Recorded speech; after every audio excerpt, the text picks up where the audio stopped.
Salut tout le monde, aujourd'hui je me suis dit que j'allais vous faire un petit itinéraire de 2 semaines autour de Bali et ça commence à l'aéroport.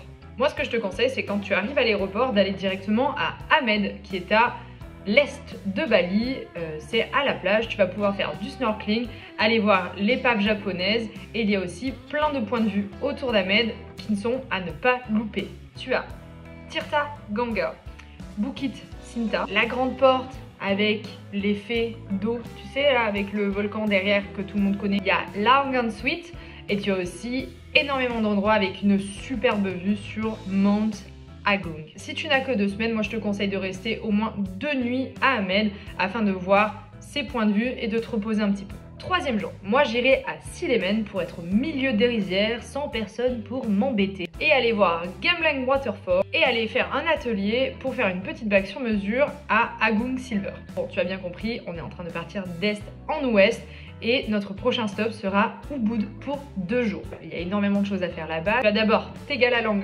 Rice Terrace, donc c'est les terrasses de champs de riz qui sont très populaires.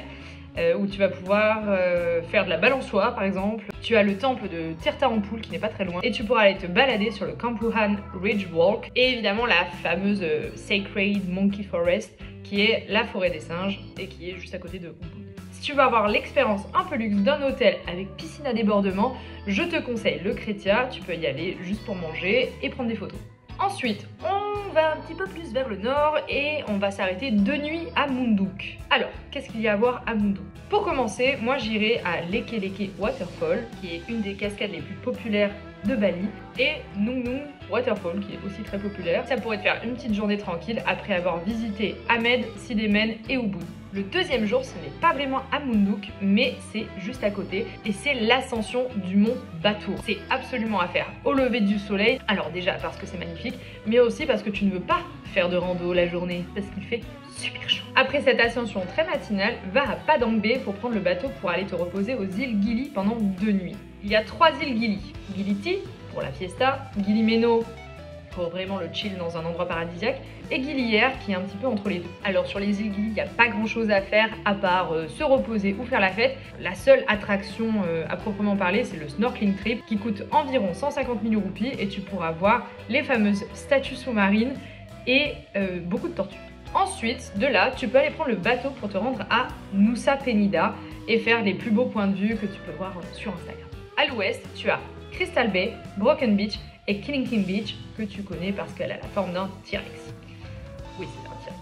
À l'est, tu peux aller voir Diamond Beach, je te conseille d'y aller le matin, sinon c'est à l'ombre, la fameuse Tree House et pourquoi pas les Teletubbies Mountain. Me demande pas pourquoi ça s'appelle comme ça. Tu peux te réserver également un jour pour faire du snorkeling ou de la plongée pour aller voir les Raimentas. Le voyage commence déjà à toucher à sa fin et tu peux rentrer sur l'île de Bali pour te rendre à Uluwatu dans le sud de l'île. En plus de ces nombreuses plages paradisiaques, tu peux aller voir un spectacle de danse traditionnelle au coucher du soleil dans un temple. Il y a également l'hôtel The Edge dans lequel tu pourrais réserver ton petit déjeuner dans la piscine qui surplombe la plage ou passer ta dernière soirée à Ulu Cliff House qui est un club vraiment très réputé avec une vue de malade. C'était un itinéraire de 2 semaines, évidemment tu peux en faire un différent, tu peux l'adapter si tu restes 3 semaines, 1 mois, tu peux rajouter, enlever des choses, ça dépend ce que tu aimes faire. Mais là je t'ai vraiment mis ce que les gens viennent voir quand ils viennent à Bali. Tu peux retrouver plus d'itinéraires dans mon guide qui va bientôt sortir. Et je te souhaite une très belle journée. Ciao.